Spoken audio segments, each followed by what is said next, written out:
Hello, I am Milo. This video did not find you by accident. Something within you, deeper than thought itself, has guided you here to this very moment, as if your unconscious had been quietly preparing for a shift, so subtle, yet impossible to reverse. You, traveler of the late night. Tonight, what wounds are you carrying within you? And have you ever wondered why you keep repeating the same pattern of hurt, the same way of loving, the same kind of fear, even though you have tried so hard to change? Carl Jung once demonstrated that you were not born as a blank slate. Within you live archetypes, inner blueprints of a profound, almost sacred design that you have carried since your very first breath. They are the spiritual framework shaping the way you feel, act, and construct your own reality. As you prepare to drift into rest, you are approaching a narrow doorway, a living bridge that connects your waking consciousness with the vast treasury of the collective unconscious. In this state, transformation unfolds without effort. You are safe to surrender completely and allow your unconscious to reorganize your reality within this very sleep. It works with a swiftness that can feel almost frightening if you truly welcome it. If you sense your soul vibrating softly, leave a quiet sentence in the comments as a ritual of sealing your intention into the unconscious. Simply write, "I allow this turning point to unfold naturally," or "Something within me is shifting. This is not for me, but a way for you to mark your own rebirth." Now let your body become a peaceful harbor. Relax your shoulders. Release every muscle in your face. Feel your breath flowing naturally like water. You are safe to let go completely. Remember, you are not becoming someone new. You are simply remembering who you have always been. And perhaps in that stillness, you drift into sleep, and that is perfectly all right. More than all right. Because you are enough, and you have always been enough. Part 1. The blank page is an illusion. For a long time, humanity has been enchanted by an idea that appears humble, yet carries a subtle pride that we are born as a blank page. No memory, no structure, no direction, merely an empty surface waiting for the world to write upon it. The doctrine of tabula rasa has led us to believe that every trait, every longing, every fear is simply the product of environment, education, and circumstance. But Carl Gustav Jung looked deeper into the profound layers of the mind and realized that this story was too simple indeed, an illusion. Jung did not deny the role of environment, yet he posed a different question. If everything were merely learned from the outside, why do the same symbols appear in cultures that have never encountered one another?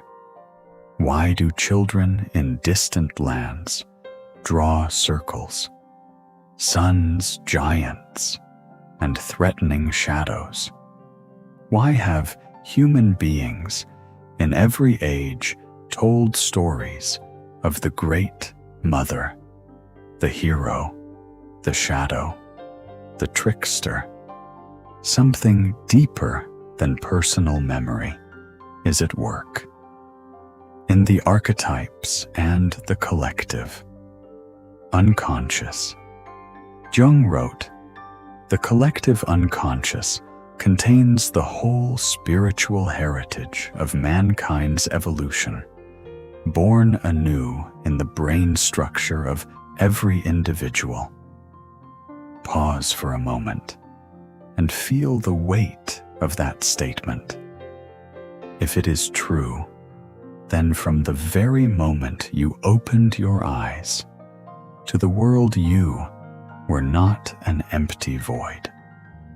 You carried within you an invisible treasure map, a structure shaping how you love, how you fear, how you seek protection, how you respond to darkness and to light.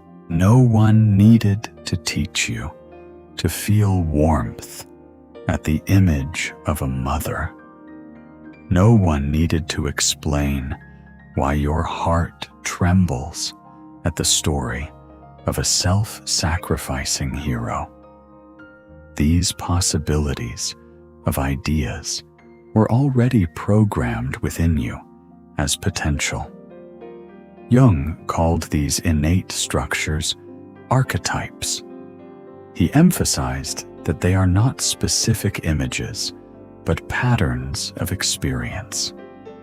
He wrote, "The archetype is a tendency to form such representations of a motif, representations that can vary a great deal in detail without losing their basic pattern. Like a crystal, the axis of the crystal cannot be seen, yet it determines the way molecules crystallize. An archetype is not the particular story of your mother or your father. It is the inborn capacity to recognize and create the image of the mother, the father, the protector, the hero. When you love, you do not love only through personal memory. You love through millions of years of evolution echoing in your nervous system. This realization transforms the way we see ourselves. If you are not a blank page, then your deepest tendencies are not entirely personal failures. Some fears arise not because you are weak, but because you carry within you the survival memory of your ancestors. Some longings move you not because you are ambitious, but because the hero archetype within you seeks to step out of the shadows. There are moments when you search for a protector, a guide, not because you are dependent, but because your unconscious structure is seeking the primordial image of shelter. Jung once said something that startled many. Until you make the unconscious conscious, it will direct your life, and you will call it fate. If we believe we are blank pages, we easily blame circumstances, society, or the past. But when we understand that within us lives a structure older than personal history, we begin to see life as a process of discovering an inner blueprint. When you recognize the archetypes at work, you no longer feel adrift among random events. You begin to perceive a deeper order arranging your experiences. This understanding does not take away your freedom. On the contrary, it opens a more mature freedom. For if you know that you carry the seed of the caregiver within you, you can learn to care without destroying yourself. If you recognize that the shadow exists as part of your psychological structure, you no longer fear it as an external enemy. You understand it as an unintegrated part of yourself. Thus, the blank page is in truth a comforting illusion. It allows us to believe we are entirely free, entirely new, entirely detached from the past. But Jung showed that we are continuity. Each human being is a new heartbeat of the same ancient heart. Each mind is a unique variation of a universal pattern. When you listen to yourself deeply enough, you may begin to sense the faint outlines of that blueprint. Recurring dreams, persistent images, repeated relationship patterns, inexplicable fears. They are not random. They are signals of a structure seeking recognition. And here, true motivation is not about becoming someone else, but about returning to your inherent structure. Not about writing upon a blank page, but about reading the map that has always been there. When you understand this, life is no longer a series of disconnected events. It becomes a journey of unfolding an inner design that has long awaited awareness. You do not begin from zero. You begin from a legacy. And in recognizing that legacy, you discover depth, meaning, and direction for your own path. Part 2. The Emptiness of Disconnection.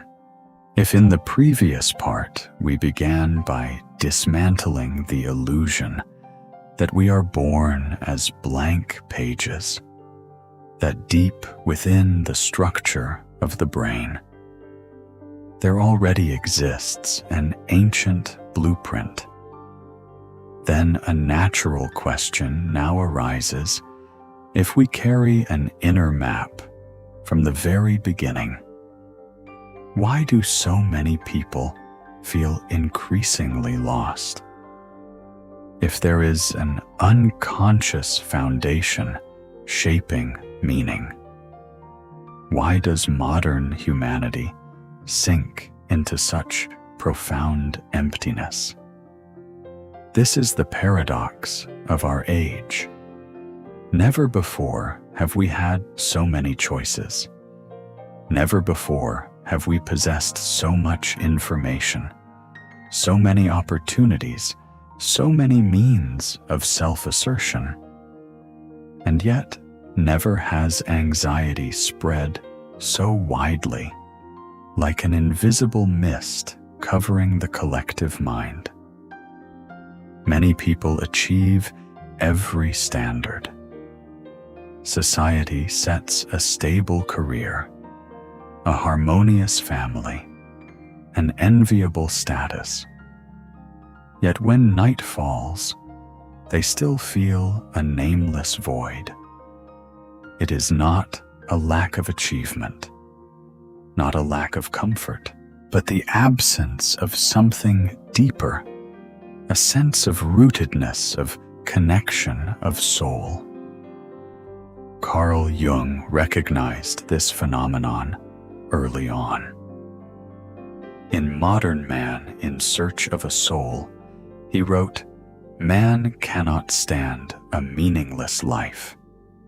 The sentence sounds simple, yet it contains a foundational truth. The greatest suffering is not failure, but the feeling that everything one does is disconnected from any deeper order. When your life feels like a sequence of scattered events, working, earning, distracting yourself, repeating, without a unifying thread, you begin to experience a form of disconnection from the very ground of your own being. Jung believed the source of this emptiness does not lie merely in external circumstances, but in the rupture between consciousness and the unconscious. When the ego separates itself from symbolic depth, from archetypes, from the primordial images that once nourished the human soul, a person becomes like a piece of driftwood on the ocean. No anchor, no direction, no sense of belonging. He once wrote, "The man who has not passed through the inferno of his passions has never overcome them." This suggests that if we do not confront our inner depths, the shadow, the longings, the unconscious images, we are not truly living. We are merely operating on the surface of ourselves. And when life is reduced to surface, it becomes flat in the most frightening way, not intensely painful, but devoid of meaningful depth. The emptiness of modern humanity often appears as a vague anxiety, not a clear panic, not a specific fear, but a persistent inner tension, as if something within is calling out and not being answered. You may stand in a crowded room and still feel alone. You may accomplish every goal and yet sense the absence of a true soul in what you are doing. Jung described this as a crisis of meaning, a consequence of losing connection with the collective unconscious and the symbolic world. He observed, "We are now in a position to see that the neurosis of modern man arises from his loss of connection with the instinctual and symbolic life. When symbols are no longer honored, when rituals are dismissed as superstition, when dreams are reduced to neural noise, humanity gradually loses the bridge between surface and depth. And without that bridge, the ego becomes trapped in a world of pure materiality and logic. It must carry the burden of meaning alone, a task far too heavy for a structure that is only the visible tip of the psyche. This is why so many people feel they have everything, yet lack something. They have built a successful, persona, a social mask that functions efficiently, but behind it, the soul is not nourished. When the persona expands while the self is neglected, emptiness is inevitable. The most painful absence is not the lack of goals, but the lack of inner resonance. You may reach a high position, but if it does not reflect your deeper blueprint, it is merely a role. And a role, no matter how flawlessly performed, exhausts the actor when played too long. Jung emphasized that healing does not begin by changing the external world, but by re-establishing connection with the inner center. He wrote, "Your vision will become clear only when you can look into your own heart. Who looks outside dreams? Who looks inside awakes." Emptiness, therefore, is not proof that you have failed. It is a signal that you have drifted away from a deeper ground of existence. It is a reminder that the inner blueprint we spoke of earlier is waiting to be recognized. When you return to your dreams, to symbols, to the recurring patterns in your life, you begin to see that you are not drifting aimlessly. There are unconscious currents quietly guiding you toward wholeness. The pain of disconnection, when understood properly, becomes a doorway. It forces you to pause and ask, which blueprint am I living by? What am I serving the persona or the self? And within that question, the journey back to your roots begins. Human beings were not created to live like driftwood. We were created to connect with evolutionary history, with symbols, with the collective depth that has nourished humanity since its beginning. When we restore that connection, emptiness gradually gives way to a deeper stillness. The feeling of belonging to an order larger than ourselves.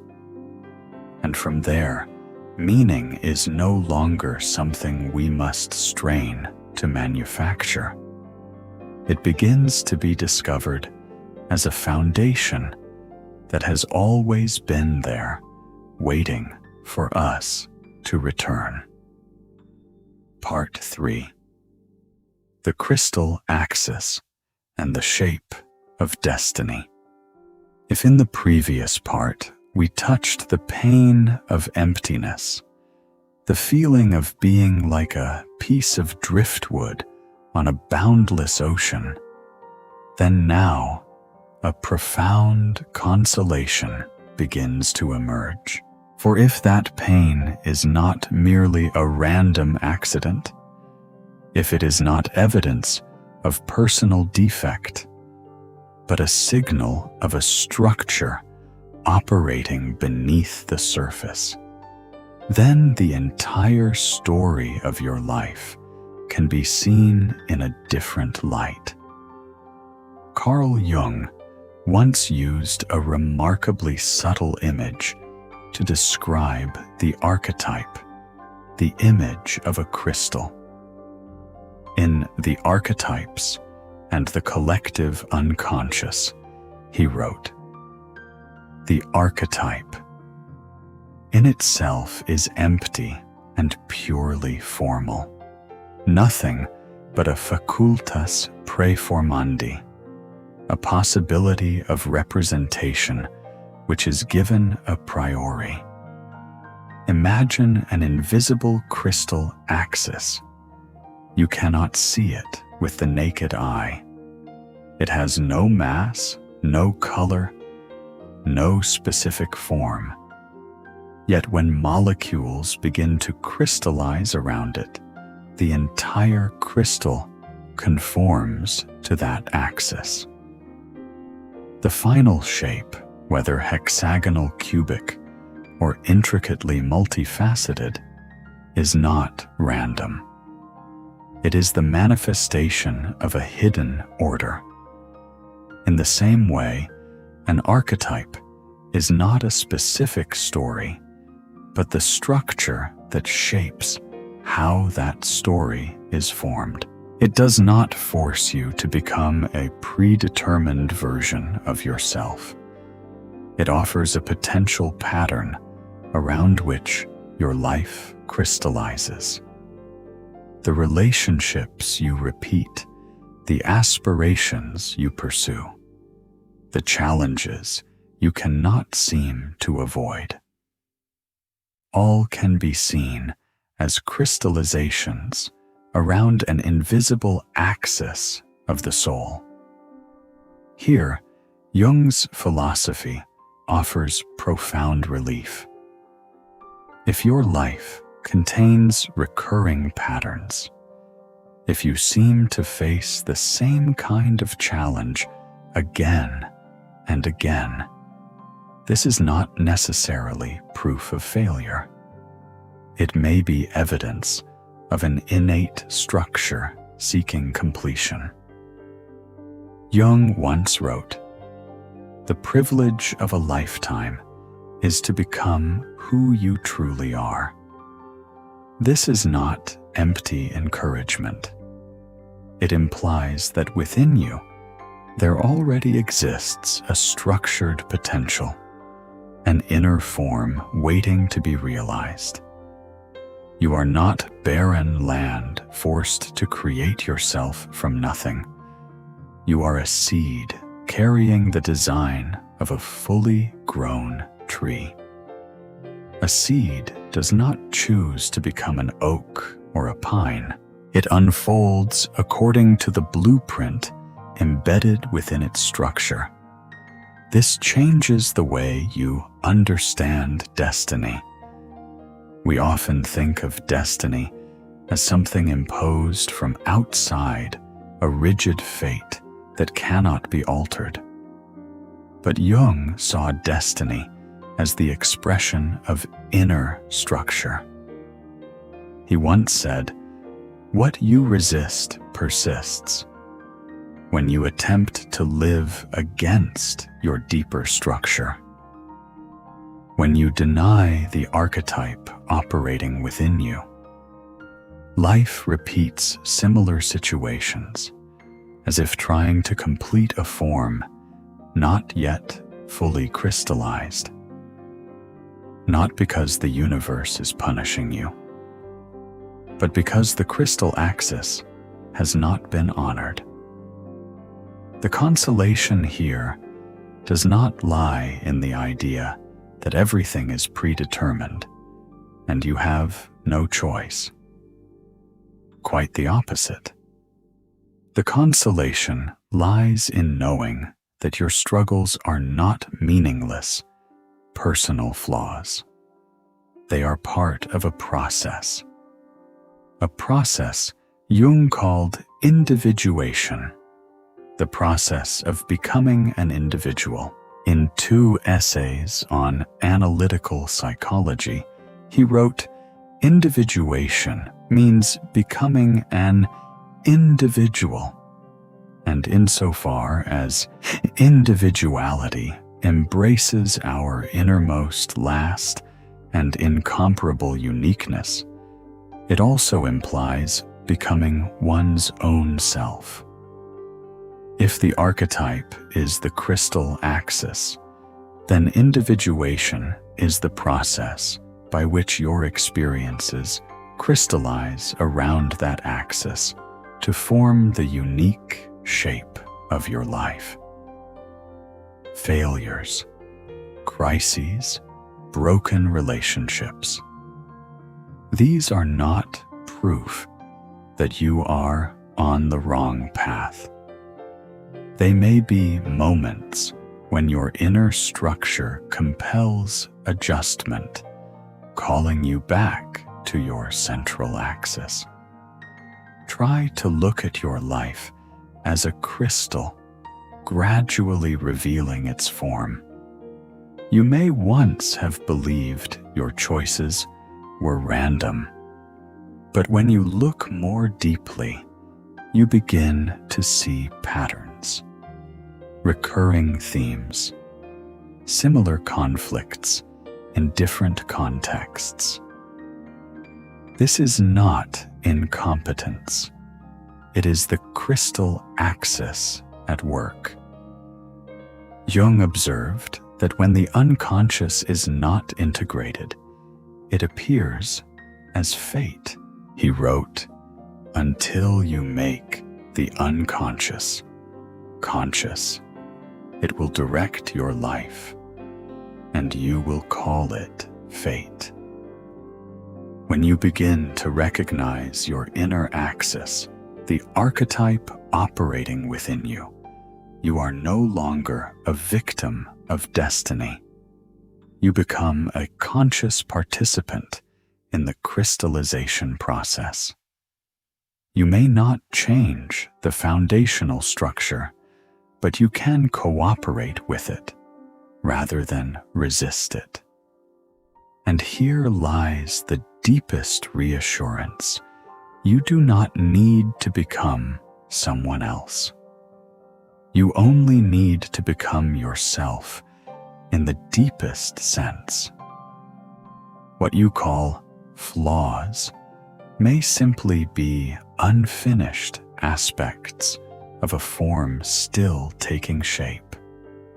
What you perceive as being lost may be a phase of restructuring before the crystal reaches balance. Instead of asking, "Why is my life like this?" you may begin to ask, "What structure is seeking to realize itself through me?" That question does not diminish personal responsibility. It heightens awareness. It transforms pain into data within a deeper process. You are not driftwood, carried aimlessly. You are a crystal forming along an invisible yet consistent axis. And every experience, whether light or dark, contributes to completing the form that only you can become. In this light, destiny is no longer a prison. It becomes a blueprint, and your life is no longer a chain of scattered mistakes, but a gradual unveiling of an innate structure, a structure guiding you toward the fullest version of yourself. Part 4. The emotional core beneath the cortex. If in the previous part, we contemplated the image of the crystal, where an invisible axis shapes destiny without imposing it, then now a natural question arises. Where does that axis reside within our body? Is it merely a philosophical metaphor, or does it possess a genuine biological foundation? When life crystallizes around an inner structure, where is that structure anchored within our living nervous system? Jung never separated psychology from biology. He always viewed the human being as a psychophysical whole. In the structure and dynamics of the psyche, he wrote, The psyche is a self-regulating system that maintains its equilibrium just as the body does. This statement opens an essential doorway. If the psyche is a self-regulating system, then archetypes are not abstract ideas drifting in philosophical space. They may be understood as patterns of energy linked to the deepest emotional centers of the brain, regions far older than rational thought, lying beneath the cerebral cortex.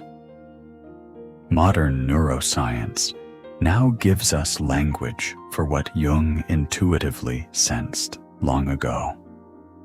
The limbic system, the amygdala, the brainstem. These structures operate before the prefrontal cortex has time to analyze. We feel before we understand. We react before we think. And it is in that deep layer that primordial patterns may find their emotional core.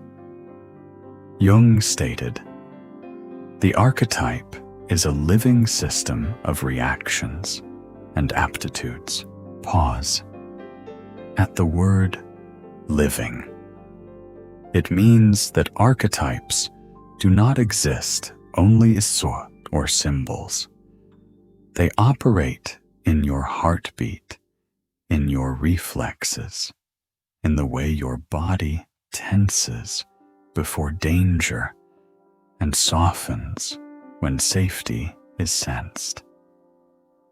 When you hear a sudden sound and your heart races before consciousness registers what happened, that is not merely biology. It is millions of years of evolution whispering through your nervous system. Here, relaxing into the unconscious is not a vague concept. It is a concrete experience. As you begin to fall asleep, the rational cortex gradually yields control.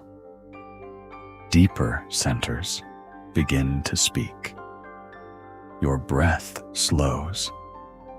Your heart steadies. Your body regulates itself without your command. Jung viewed this process as instinctive intelligence.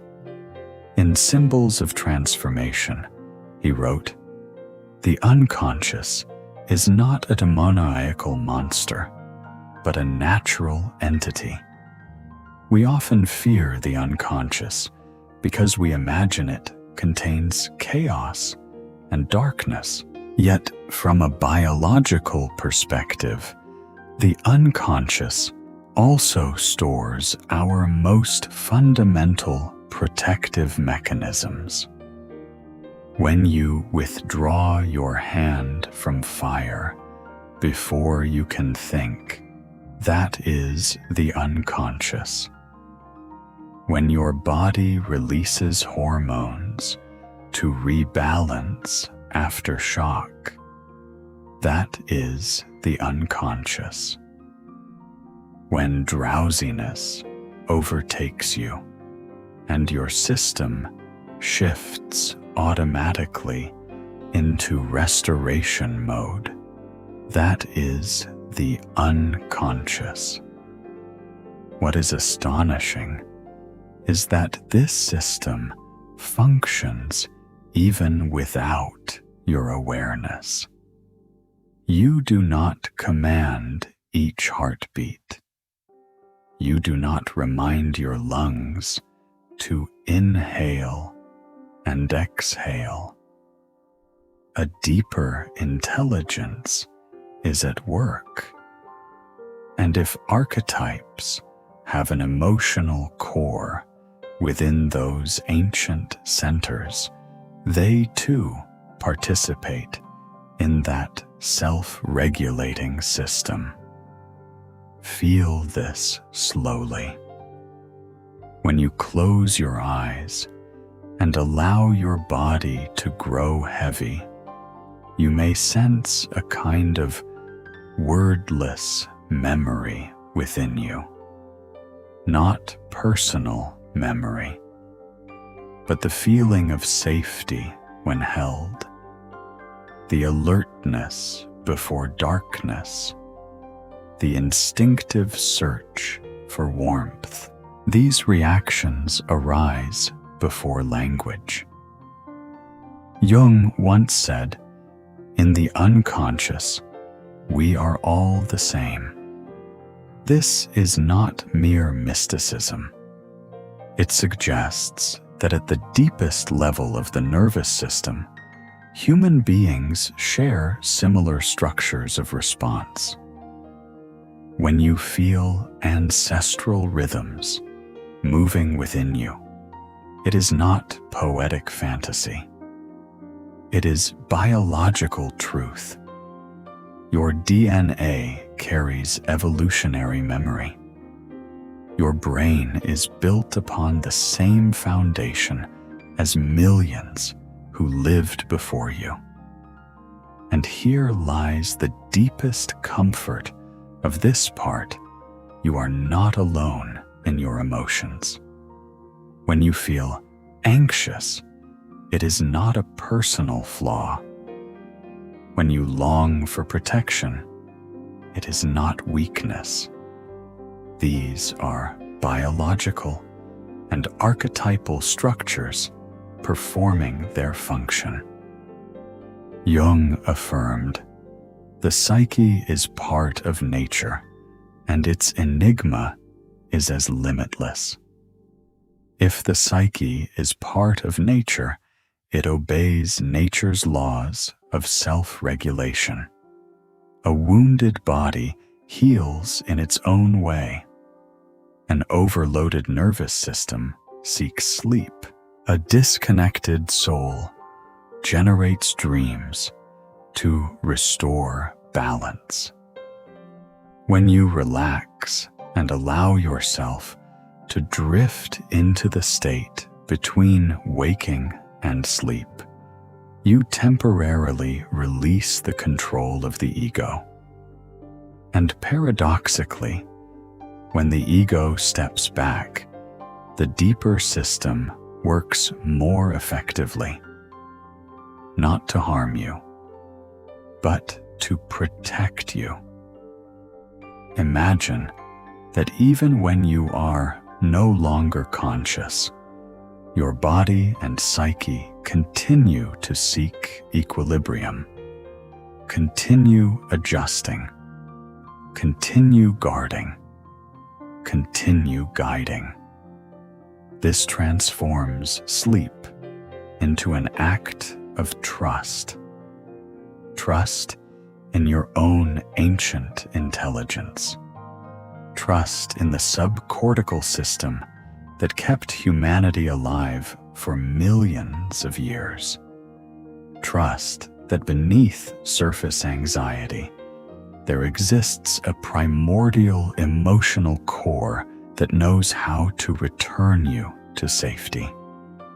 So when your shoulders loosen, when your breath slows, when consciousness begins to blur, remember that you are not falling into nothingness. You are returning to a deeper layer of yourself, a layer that existed before you had a name, before you had a social role, before you knew who you were. There is no pressure to become anything. There is only the ancient pulse of life at work, quietly, faithfully, and with profound wisdom. And within that pulse, you are safe. Part 5. When the mask becomes a prison.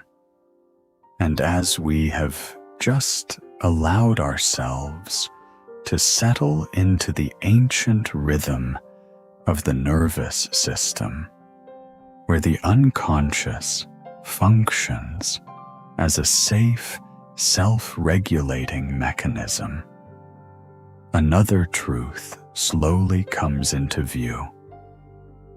No matter how stable and faithful the biological core within us may be at the surface of life, we must still enter society.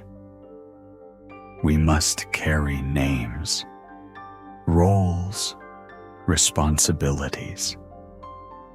And it is precisely at the boundary between that instinctual inner core and the social surface that a mask begins to form.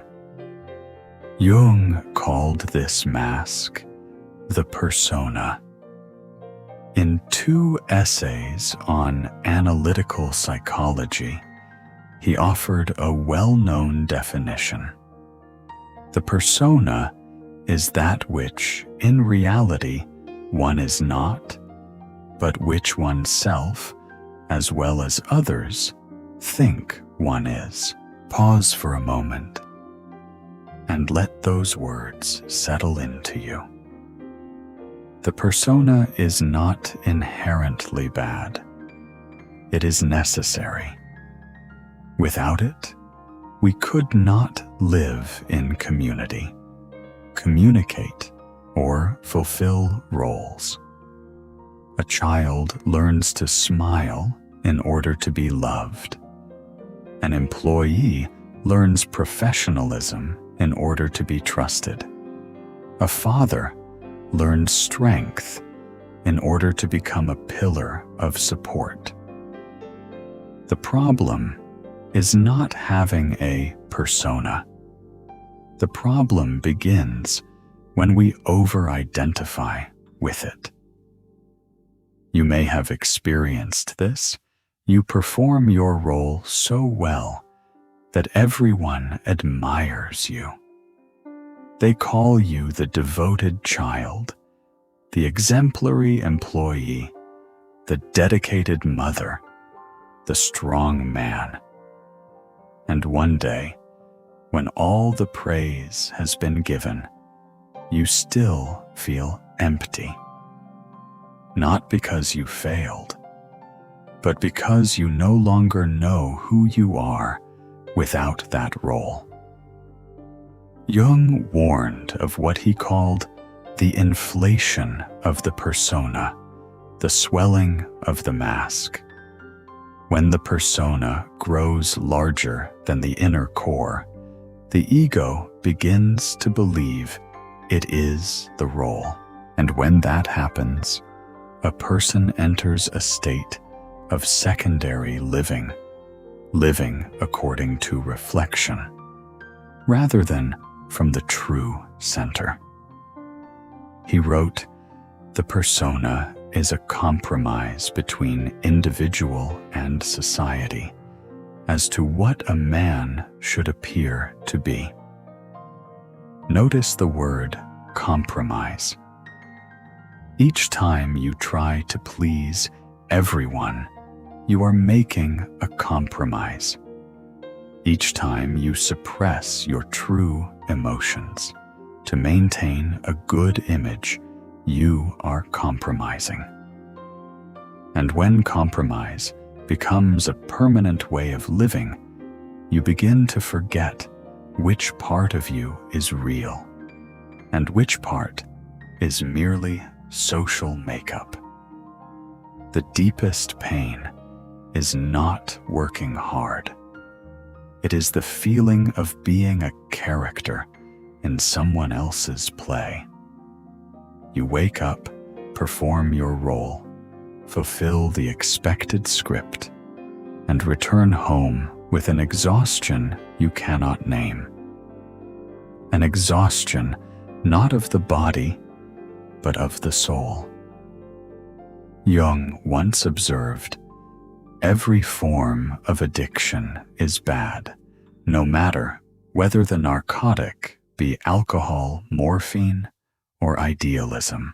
Here, idealism can be the idealized image of yourself that the persona struggles to maintain.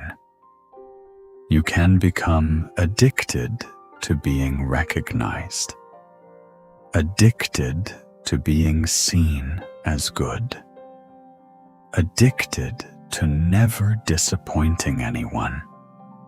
And like any addiction, it begins with safety and ends in dependency. When the persona becomes a prison, it does not confine you with visible chains. It confines you through the gaze of others. You fear breaking the image you have built. You fear disappointing. You fear rejection. And so, you continue performing. But beneath the mask, the shadow begins to accumulate. Suppressed emotions, unlived desires, anger that has never been expressed. Jung said, "One does not become enlightened by imagining figures of light, but by making the darkness conscious." When you live only through the good persona, you are trying to become an image of light. But that light lacks depth if it is not balanced by the darkness within. And when the darkness is neglected, it does not disappear. It waits for a chance to erupt through burnout, through crisis, through emotional reactions you cannot understand.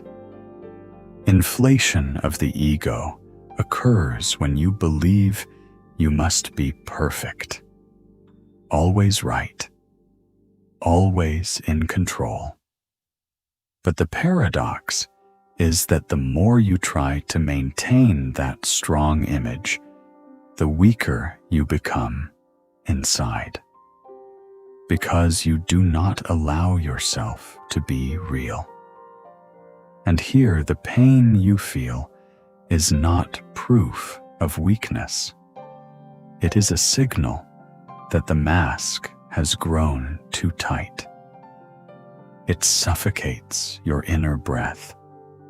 It prevents you from hearing the deeper voice of the self, the organizing center we spoke of earlier. Jung did not call for the destruction of the persona.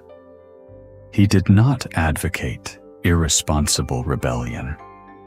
What he proposed was differentiation, recognizing that you have a mask, but you are not the mask. When you can step out of the role in private moments and ask, what do I truly feel? What do I truly desire? That is when the prison begins to crack. Liberation does not come from destroying social roles. It comes from restoring balance between persona and self. When the mask becomes a tool rather than an identity, it no longer controls you. You can wear it when necessary and remove it when it is not. And perhaps in the moment you dare to admit your fatigue, dare to say you are not perfect, you begin to feel a strange lightness.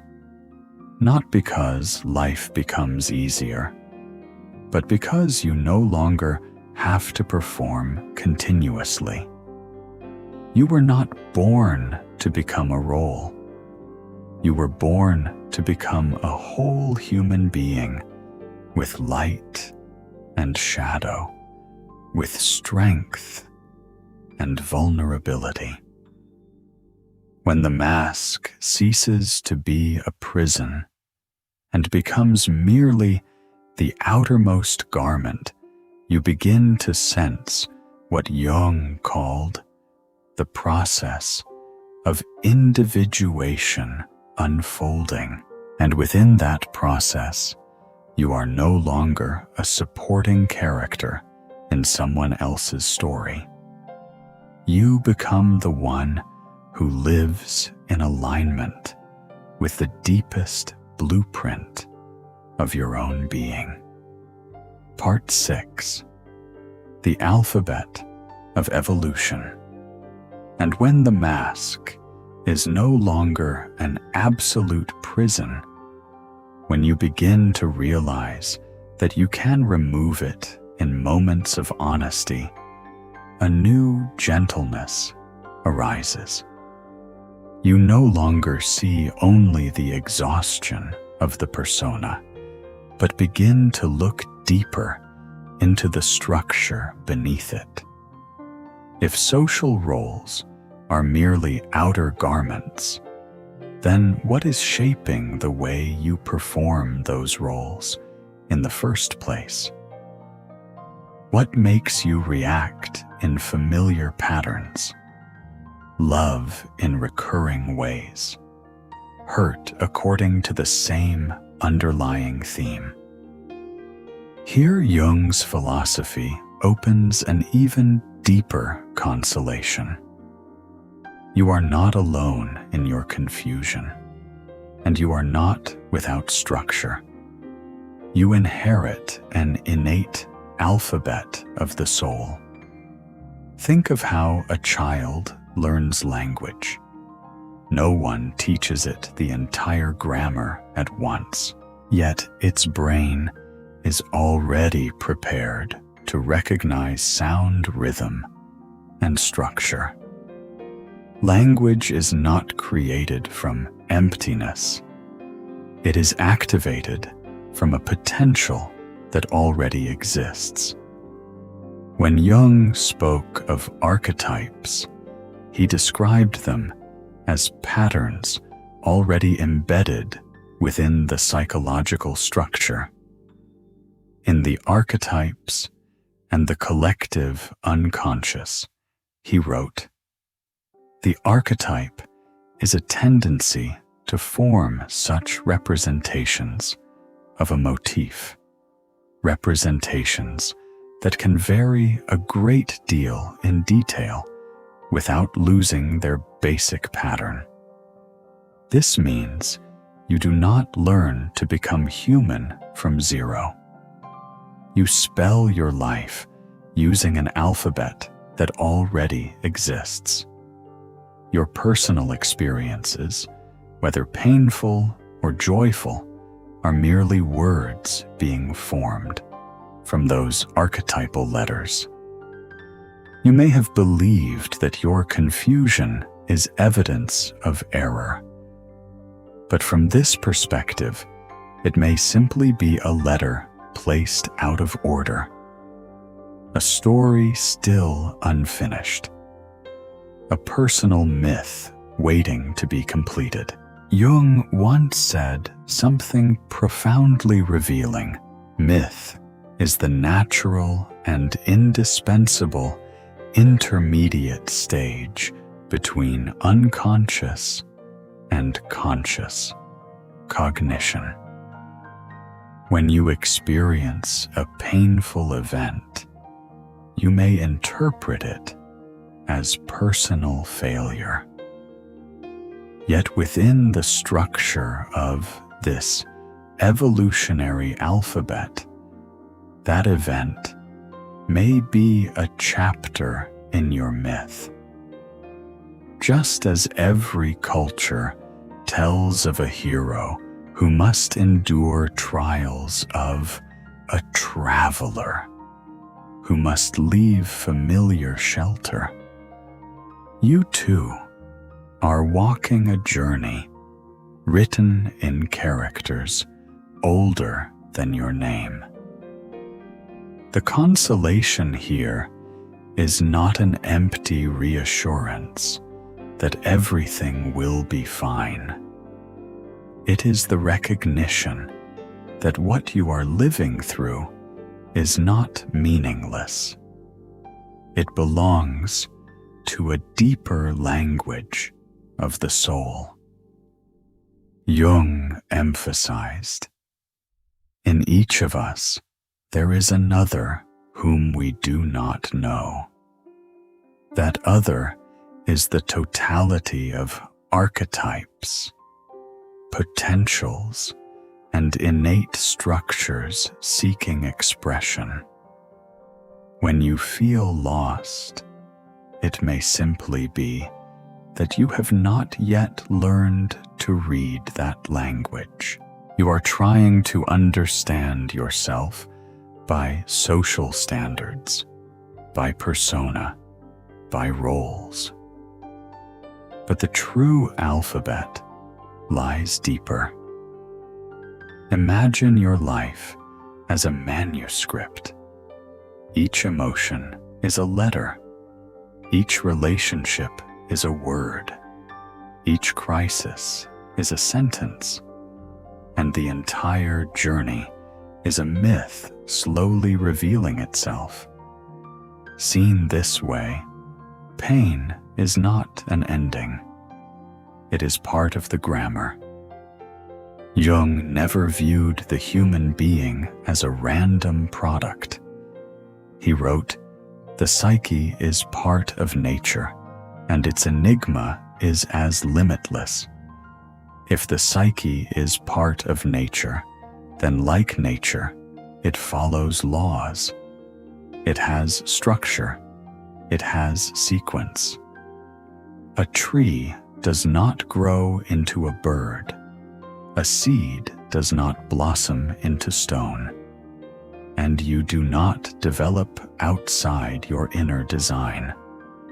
The evolutionary alphabet does not force you to write the same story as others, but it limits the characters available to you, and within those limits, your uniqueness emerges. Your confusion may simply be a letter that has not yet found its rightful place. The repetition in relationships may be a word being spelled again and again until you understand its meaning. Strange dreams may be question marks placed by the unconscious. When you begin to see your life as a story with structure, you stop blaming yourself for not being perfect. You stop comparing your draft to someone else's printed book. You accept that everyone writes with the same ancient alphabet, yet each creates a distinct myth. This realization brings a deep peace. You do not need to invent yourself from nothing. You do not need to become someone outside your design. You only need to learn to read and write your own inner language. And when you do, you realize life is not a chain of meaningless events, but a story written in archetypal characters. Characters that existed when humanity once gathered around firelight to tell stories of darkness and light. You are not lost. You are simply learning how to spell. Part 7. The Dance of Opposites.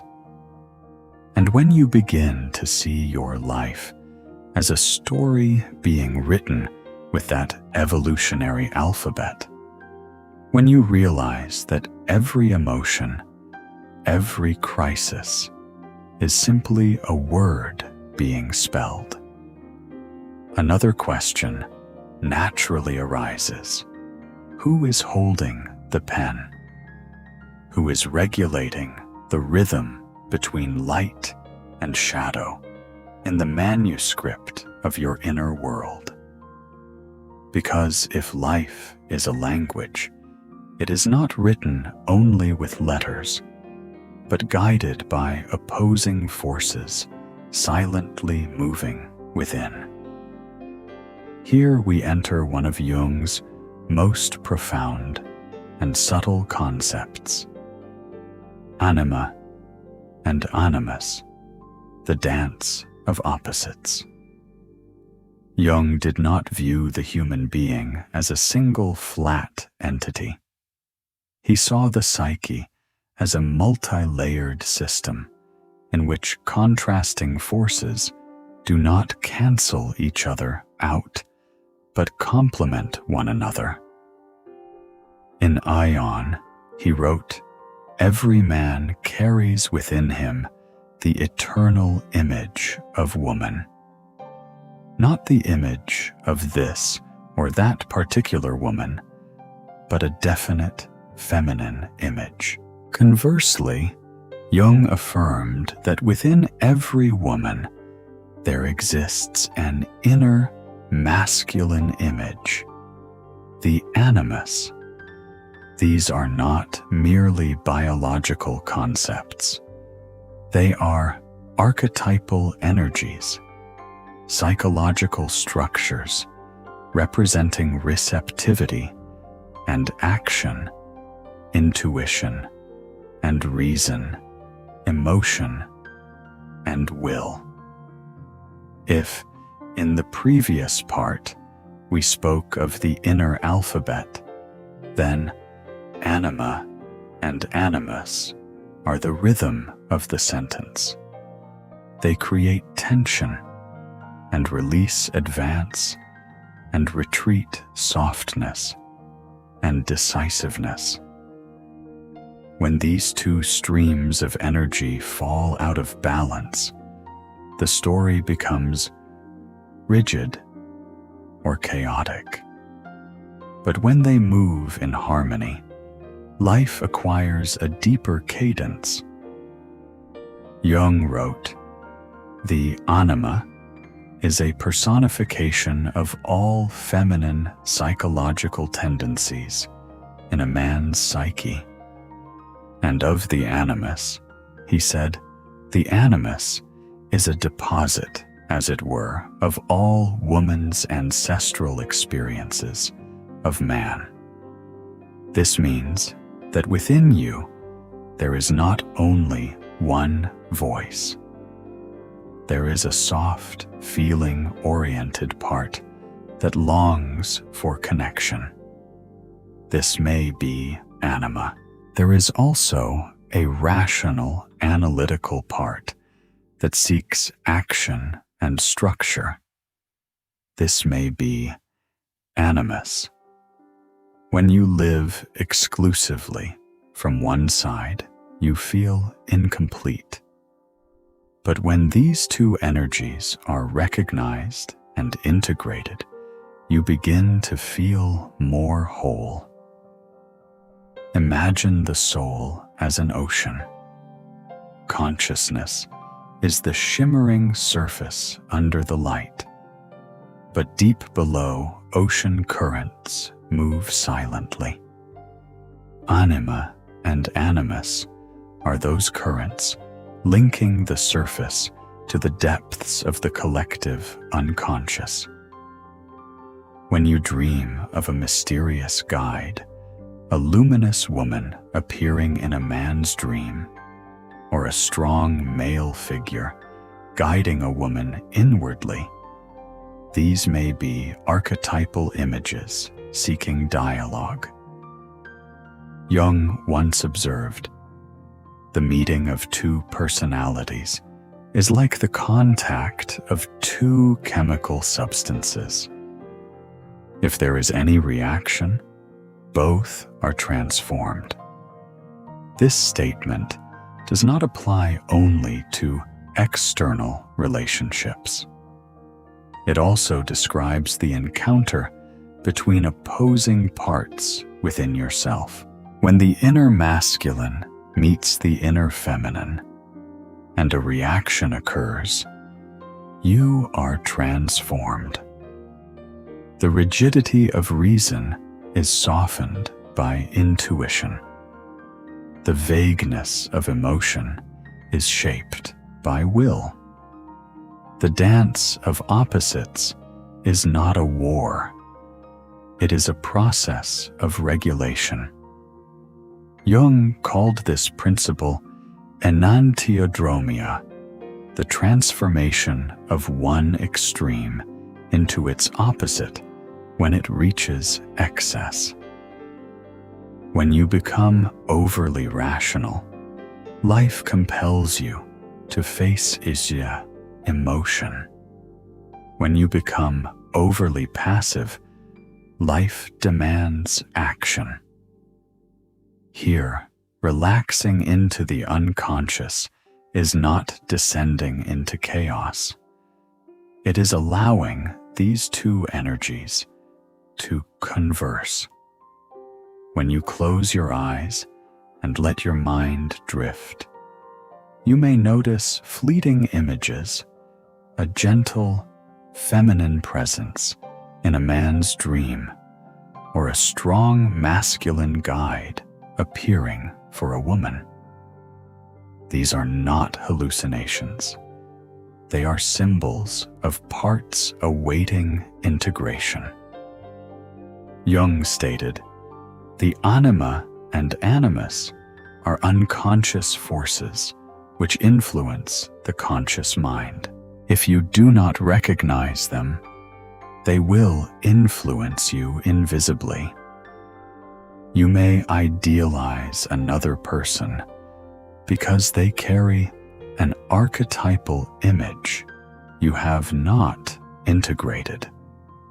You may conflict with someone because they mirror a rejected part of yourself. But when you begin to recognize that masculine and feminine energies are interwoven within you, that you are not defined by a single pole, you enter a new balance. You no longer fear your shadow because you know an inner light can regulate it. You no longer fear vulnerability because you know an inner strength supports it. This dance does not end. It continues throughout life. But each time you listen more deeply, each time you allow opposites to converse rather than annihilate each other, you move closer to what Jung called the self, the center of psychological wholeness. And in that harmony, you are no longer a divided being. You become a symphony of many tones where light and shadow, reason and emotion, masculine and feminine coexist. You do not need to choose one pole. You only need to enter the dance. Part 8. The ghosts we deny. And when you have begun to feel the dance of opposites within you, when Anima and Animus are no longer distant concepts, but living currents of energy, another truth slowly reveals itself. For in every dance, there is always a part that does not wish to be seen, a corner of darkness that refuses to step into the light. And it is precisely there where something is pushed away, concealed, denied, that the shadow begins to speak. You may have experienced this moment. You notice something in another person that deeply disturbs you. Selfishness, arrogance, weakness, laziness. And your reaction is stronger than seems reasonable. Emotion rises like a wave beyond your control. You judge. You withdraw. You grow angry. But what fascinated Jung was not the other person's behavior. It was the intensity of your reaction. In Ion, he wrote, "The shadow personifies everything that the subject refuses to acknowledge about himself." The shadow does not contain only what is bad. It holds every part of you that has been excluded from the ideal image your persona tries to maintain. If the persona is the mask you wish the world to see, the shadow is the storage room for everything that does not fit that mask. You want to be kind. You push aggression into the dark. You want to be strong. You hide vulnerability. You want to be humble. You deny your hunger for power. But those parts do not disappear simply because you refuse to see them. Jung warned, "One does not become enlightened by imagining figures of light, but by making the darkness conscious." This statement carries an uncomfortable truth. If you strive only to become a better version of yourself, you will accumulate energy in what is denied. And repressed energy does not vanish. It seeks expression. The shadow consumes enormous energy because you must constantly keep it hidden. Each time you appear calm, while anger churns inside you. Expend energy. Each time you smile politely while feeling wounded, you expend energy. Over time, this depletion becomes exhaustion. In psychology and religion, Jung wrote, "The most terrifying thing is to accept oneself completely. For complete acceptance means accepting even the parts you are not proud of." The shadow contains not only aggression, jealousy, selfishness, it also contains unlived potentials, dreams you once believed were inappropriate, desires suppressed out of fear of judgment. A crucial paradox of the shadow is this: it is not only negative, it contains rejected strength. If you were taught that anger is wrong, you may have suppressed your ability to set boundaries. If you were taught that ambition is shameful, you may have denied your leadership potential. Jung stated, "The shadow is a moral problem that challenges the whole ego personality." Why a moral problem? Because facing the shadow requires relinquishing the good image you cling to. It demands that you look at your jealousy without blaming others. It asks you to admit that your anger is not only caused by circumstance, but by a neglected part within. The irrational emotional reactions you have experienced, the outbursts that shattered valuable relationships, are often not because the other person is entirely wrong. They touched your shadow. They unknowingly activated something you were not ready to see.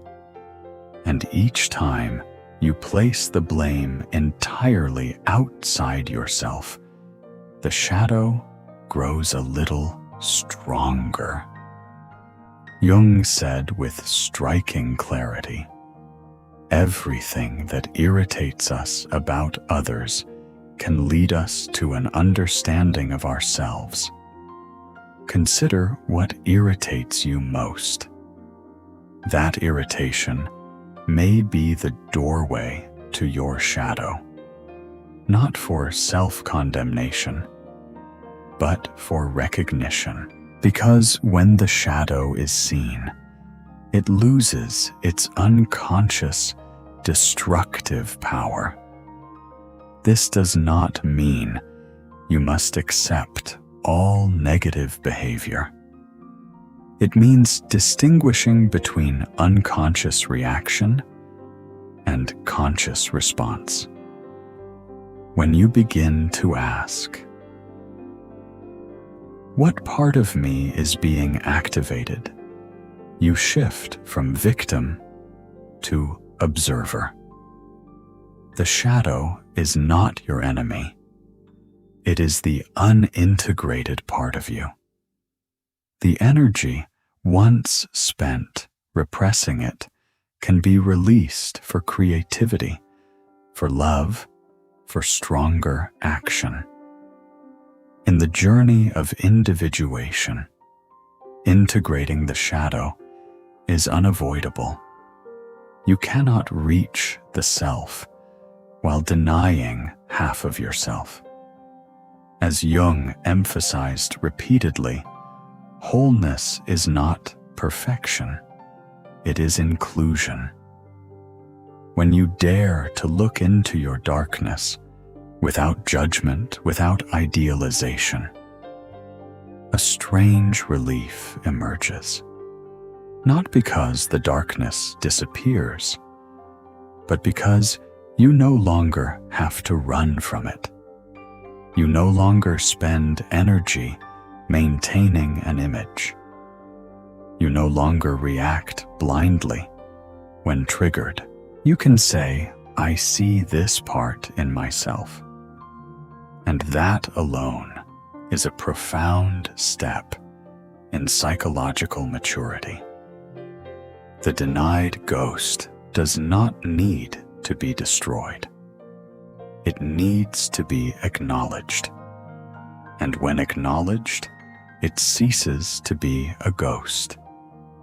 It becomes part of you, no longer controlling you from the shadows, but standing beside you as redirected energy. You do not become weaker by facing the shadow. You become more authentic. And in that authenticity, your relationships with others change.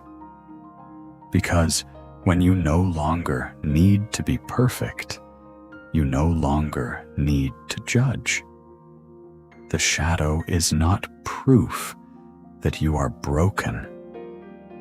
It is proof that you are human. And when you are courageous enough to step into the darkness, you discover it does not hold only fear. It holds power waiting to be released. Part 9. The still point within the flow. And when you have found the courage to look into the shadow, when you no longer run from the parts you once denied, a subtle shift begins to occur. For facing the darkness does not shatter you. On the contrary, It opens the possibility of discovering a deeper point of stability. If the shadow represents chaos, could it be that within that chaos, there still exists a center? If contradictions, conflicts, and intense reactions are only the surface, might there be a foundational structure quietly seeking to restore order? Here we enter one of the most comforting concepts in Jung's entire psychology: the self, the organizing center of the whole psychological system.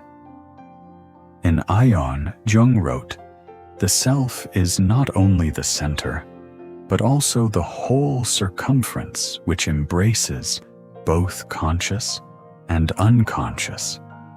It is the center of this totality." Pause and feel the depth of that statement. The self is not the ego. The ego is the center of consciousness, the part you call I in everyday life.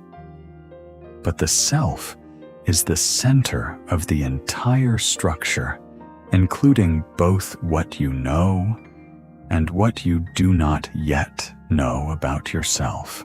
If the shadow makes you feel chaotic, the self is the gravitational force that keeps all parts from flying out of orbit.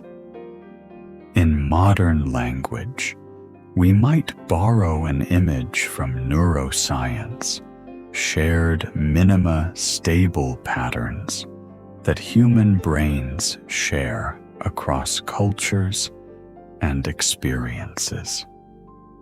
Though contexts differ and personal histories vary, there remain underlying neural structures that help human beings organize experience, seek order, and restore balance. This resonates deeply with Jung's intuition. He stated, "The psyche is a self-regulating system. A self-regulating system does not allow chaos to persist indefinitely. When one pole becomes too dominant, the opposite pole is activated. When consciousness leans too heavily in one direction, the unconscious sends signals through dreams, symptoms, crises to restore equilibrium. This means that even when you are experiencing inner conflict, you are not truly lost. The tensions you feel may be signs of reorganization.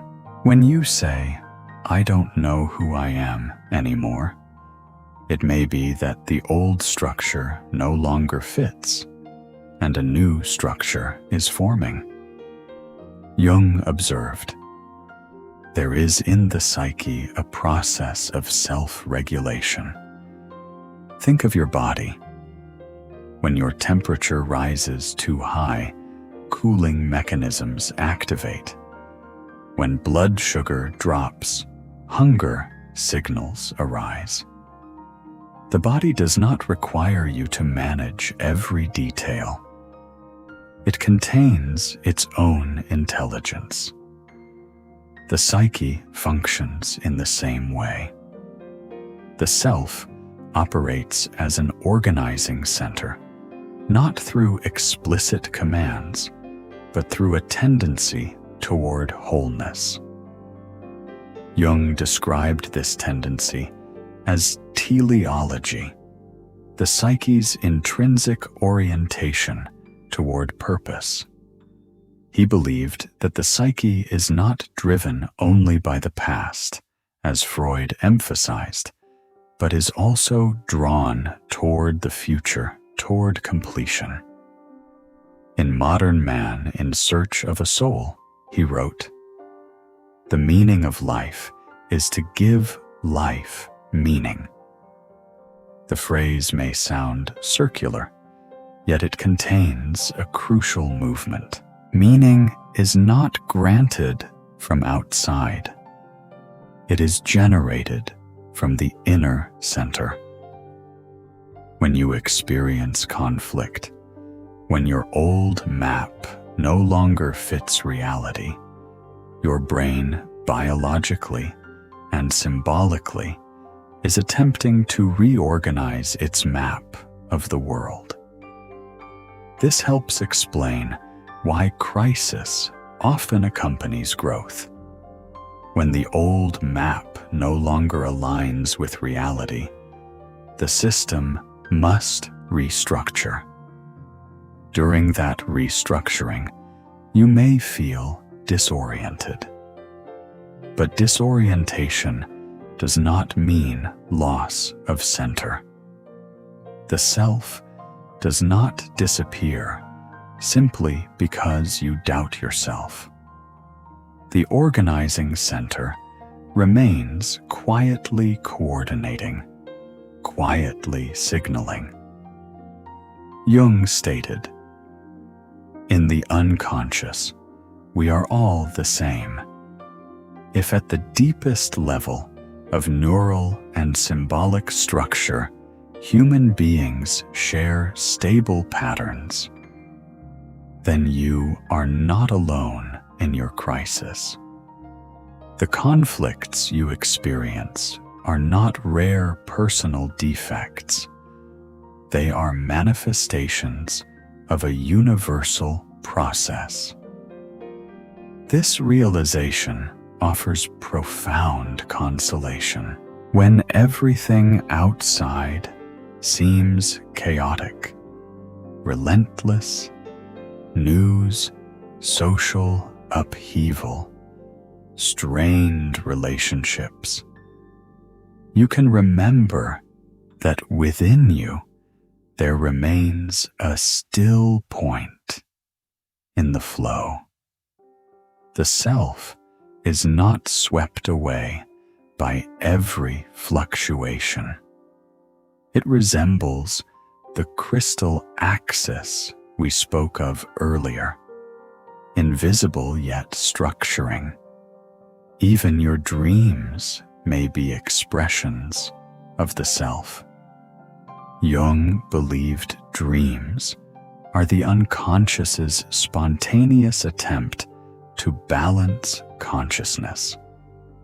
If during the day you are overly controlling your dreams, may introduce chaos to restore balance.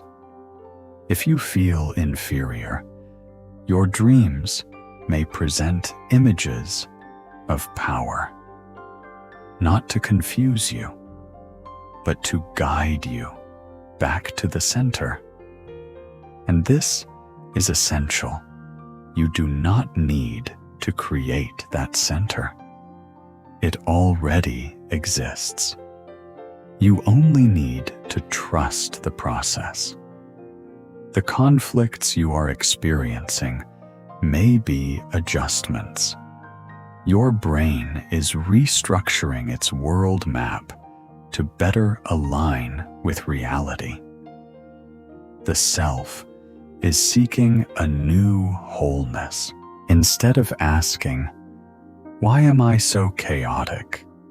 you may ask, "What is my system trying to balance?" When you see it this way, crisis is no longer a sign of collapse. It is a sign of reorganization. The current may swirl violently, yet there remains a still point at its core. And in that still point, you are not lost. You are being rearranged slowly, silently, according to a wisdom far deeper than conscious thought can grasp. Within you, there is always an axis, a center, a self moving toward wholeness.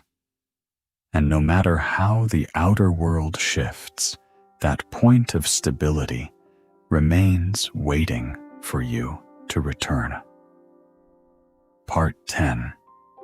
The Journey of Life's Thresholds. And when you have felt the still point within the flow, when you know that beneath every turbulence there remains a quiet, organizing center, another layer of awareness begins to unfold. If the self is the center of the totality, if the psyche is a self-regulating system, then this process does not occur only in isolated moments.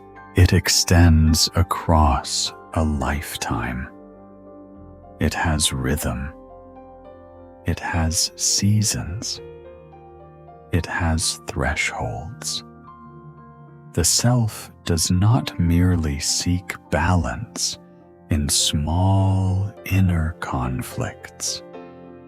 It guides the entirety of your journey. Carl Jung did not see life as a chain of random events. He saw it as a symbolic process in which archetypes gradually unfold through stages. In the structure and dynamics of the psyche, he wrote, "The psyche is not static. It is a dynamic process. This means archetypes are not immobile blocks residing within you. They move. They rise when their time comes. They withdraw when their role is fulfilled. Like chapters in a book, they do not appear all at once, but in sequence. Look back at your life as a series of rites of passage, whether you were conscious of them or not. Leaving childhood is not merely a biological change. It is an archetypal shift. Seeking your first love is not merely hormonal. It is Anima and Animus stepping onto the stage. Facing a midlife crisis is not merely social pressure. It may be the call of the self, asking you to redraw your inner map. In Modern Man in Search of a Soul, Jung wrote, "Life really does begin at 40. Up until then, you are just doing research." This was not said in jest. It reflected Jung's deep observation that the first half of life and the second half have different psychological structures. The first half often focuses on building the persona, career, social role, family. The second half turns inward, confronting the shadow, integrating neglected parts, moving closer to the self. This does not mean everyone follows the same script, but it suggests there is an inner logic to maturation. Archetypes are activated at certain times, not because of rigid destiny, but because the psychological and biological structure of the human being has rhythm. Consider the initiation rites of ancient cultures, rites of passage into adulthood, into marriage, into mourning. Those communities understood that life is not merely a succession of days, but a succession of transitions. Each transition marked the emergence of a new archetype. In the modern world, we may lack formal rituals, but the thresholds remain. The first time you leave home, the first time you fail, the first time you lose someone, the first time you realize you are no longer young. Each moment is not just an event, it is a shift in inner structure. Jung emphasized that individuation is not something foreign or artificial. It is a natural law of the psyche. He wrote, "Individuation is an unconscious process which leads to the psychological fulfillment of the individual." Notice the phrase, unconscious process. It means that even when you do not realize you are changing, the system continues to move. You do not need to force growth. You do not need to race against time. A deeper rhythm is regulating the unfolding, and this brings a special reassurance. You are not lost in your journey. You may doubt. You may slow down. You may stumble. Yet the process continues. In childhood, the child archetype shapes how you see the world. In early adulthood, the hero archetype may drive you to prove yourself. Later, the wise old man or wise woman may begin to whisper from within, even preparing for death. A subject modern society often avoids belongs to this structure. Jung did not view death as absolute annihilation, but as a transition within the psyche's movement toward wholeness. He once said, "As a physician, I am convinced that death is not the end." Whether you understand this symbolically or spiritually, what matters is this life has direction. It is not merely the accumulation of achievements. It is the unfolding of archetypes in sequence. So when you look back at your thresholds, being nurtured, loving, failing, maturing, you may begin to see a curve. Not a straight line, not a closed circle, but a spiral movement where each stage integrates greater depth. You are not off course simply because you are slower than someone else. You have not missed the train because you have not achieved something by a certain age. Humanity has passed through these transitions for millions of years. Your DNA carries the memory of generations who loved, struggled, lost, and continued. And when you relax into that awareness, when you allow yourself to trust that your journey has structure, you can release some of the pressure to arrive immediately. You do not need to rush to become someone. You are in the right stage of your life. Archetypes do not force. They unfold in their time. Your journey is not a mistake. It is an ongoing rite of passage. And within that rite, you are not alone. You are walking a path humanity has walked countless times, each step carrying the ancient rhythm of life itself. You are not lost. You are moving through thresholds. Part 11. The blossoming of the seed of the self.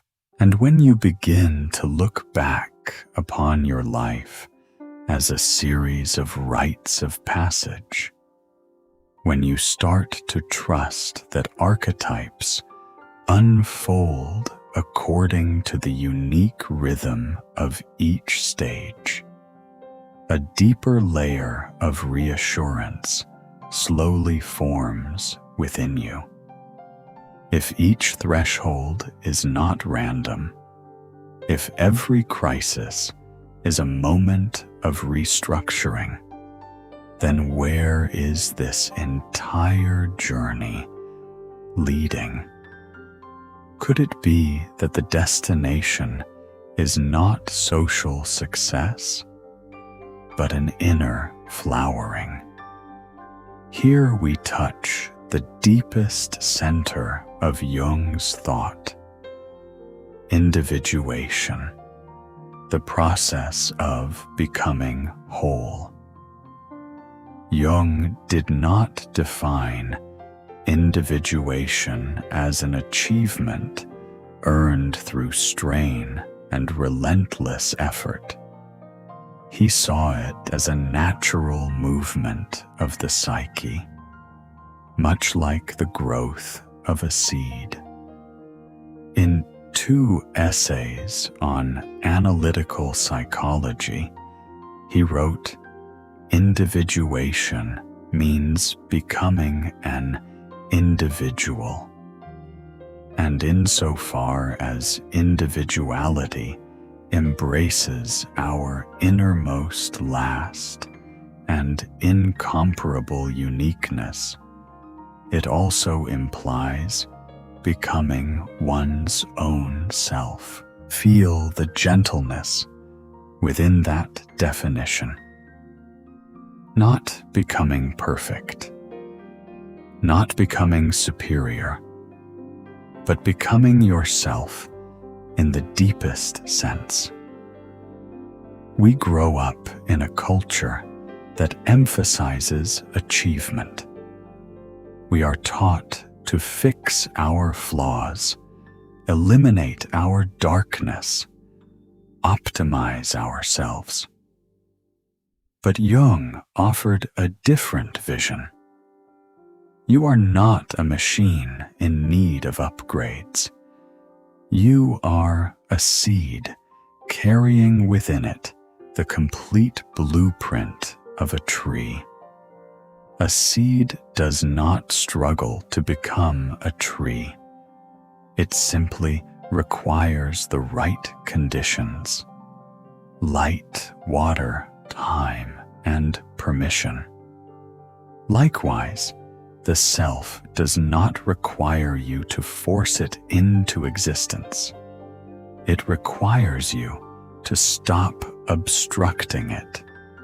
Jung once said with quiet clarity, "The privilege of a lifetime is to become who you truly are." A privilege, not an obligation, not pressure, not a race, simply an opportunity. When you look again at shadow, persona anima, animus conflicts, and crises, they no longer appear as signs that something is wrong with you. They are part of the growth process.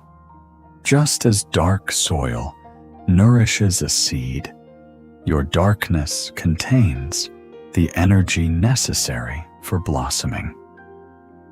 Jung emphasized that wholeness does not mean purity. He wrote, "There is no coming to consciousness without pain."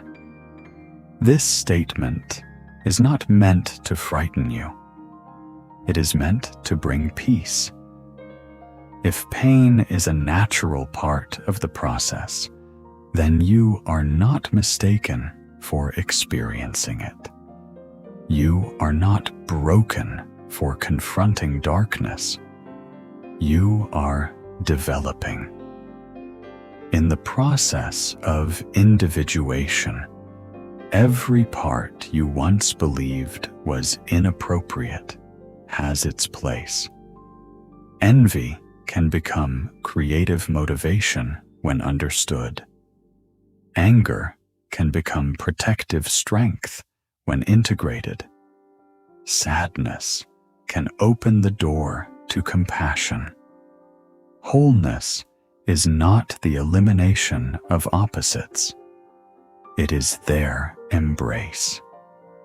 Jung wrote, "The self is the union of opposites." This means the self does not discard the shadow. It does not erase the persona. It does not annihilate Anima or Animus. It integrates them all into a wider structure. And here, the deepest reassurance emerges. You do not need to become the ideal version society expects. You do not need to force yourself to be positive at all times. You do not need to fight yourself. You only need to allow. Allow yourself to feel. Allow yourself to err. Allow yourself to grow according to your own rhythm. A seed does not compare itself to the tree beside it. It grows according to its own design. In the same way, your journey does not need to resemble anyone else's. Jung believed that the self is always oriented toward wholeness. He called this the teleological tendency of the psyche, an inner directedness. Whether you are aware of it or not, the process continues.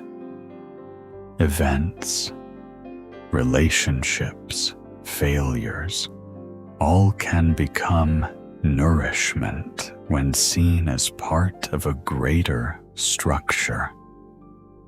When you stop asking, "Why am I not good enough?" and begin asking, "Who am I becoming?"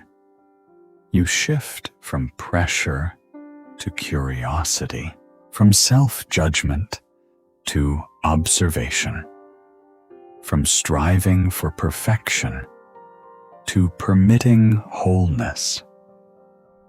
And in that moment, a different kind of peace arises. Not because every problem disappears, but because you are no longer resisting the process. Individuation is not the triumph of the ego. It is the softening of the ego into the wider structure of the self. It is when you stop trying to prove who you are and begin living as who you are. Just as a seed, once it blossoms, no longer retains its original form, you too will change. But that change is not a loss of yourself. It is a fuller expression of your deeper blueprint. Every pain you have endured can become roots. Every darkness you once feared can become fertile soil. Every failure can become protective bark. And when you look back upon your journey, not as a series of mistakes, but as a process of growth, you begin to see something simple, yet profound. You do not need to become perfect. You only need to become whole. And wholeness is not a distant goal. It is the seed that has been within you from the beginning, waiting to blossom in its own natural rhythm. Part 12. Dissolving into the primordial matrix. And when you have felt the blossoming of the seed of the self, when you understand that individuation is not a race, but a natural unfolding, then one final, gentler step begins to appear. If the seed has grown into a tree, if the opposites have been reconciled within the structure of the self, what remains? Is it the grand isolation of a perfected ego? Or is it a soft merging into something greater than yourself?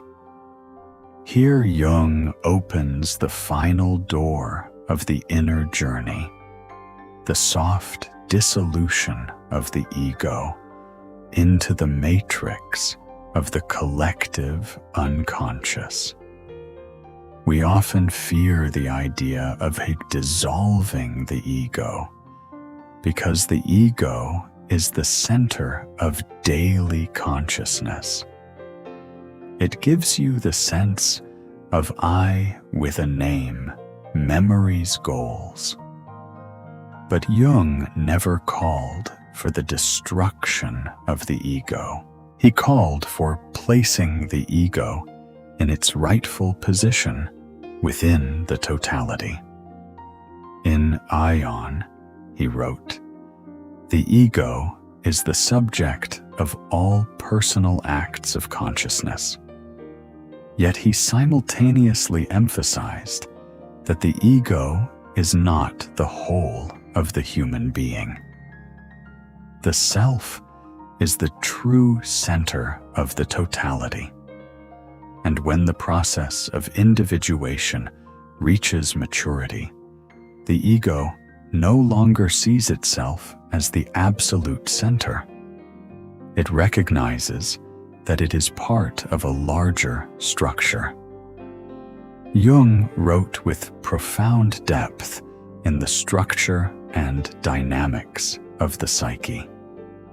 The self is not only the center, but also the whole circumference which embraces both conscious and unconscious. Imagine this as a circle. The ego is a small point within it, important, but not all-encompassing.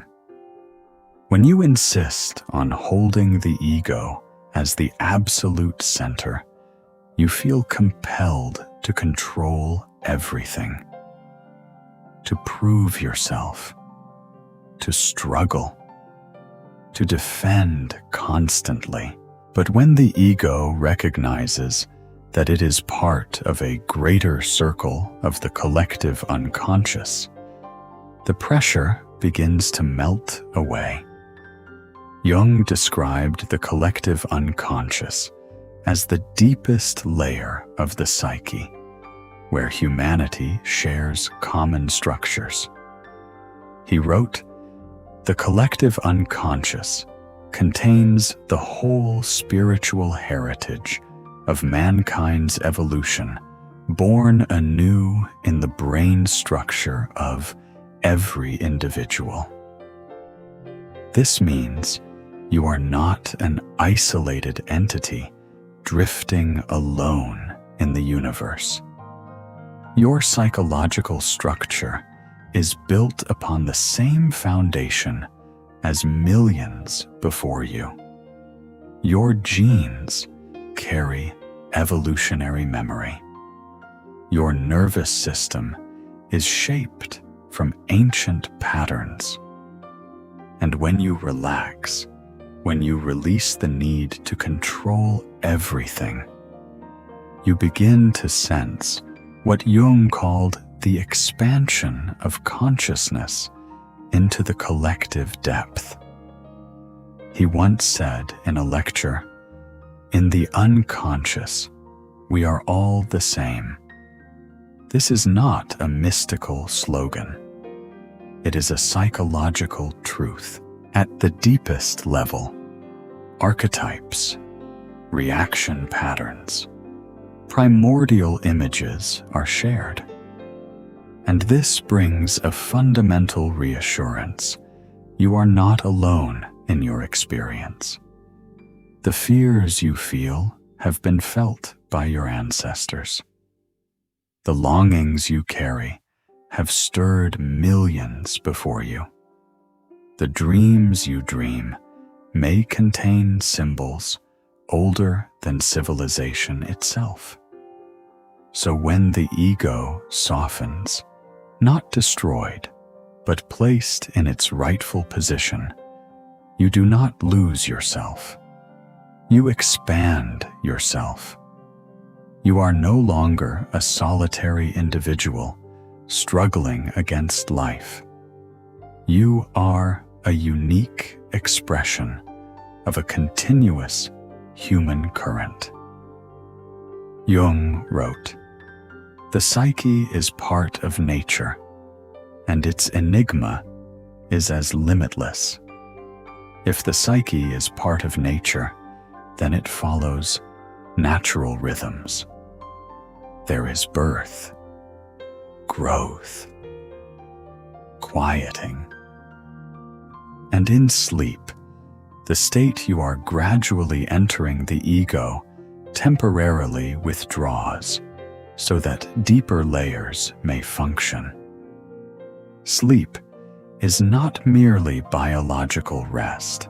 It is the moment when the ego releases control and trusts the deeper system. When you sleep, you return authority to the unconscious, to the same matrix that has sustained humanity through countless generations. And there, in the softness of night, you may feel a gentle truth. You do not need to carry everything on your shoulders. You do not need to be strong all the time. You do not need to understand everything. You do not need to fight constantly. A deeper intelligence is holding you. When you allow the ego to dissolve into the wider structure, you do not disappear. You become part of what has always existed, like a drop of water that does not vanish when it merges with the ocean. It becomes the ocean at another level. The collective unconscious is not a terrifying darkness. It is the foundation. It is the primordial matrix that has sustained life since the beginning. It is where archetypes are born and to which they return. And now, as the journey has passed through persona, shadow, anima, self, you may allow yourself to rest. Not because you have finished, but because you understand the process continues even while you sleep. Let your breath slow. Let your thoughts soften. Let the ego gently recede into safe darkness. You are no longer a separate individual trying to shape the world.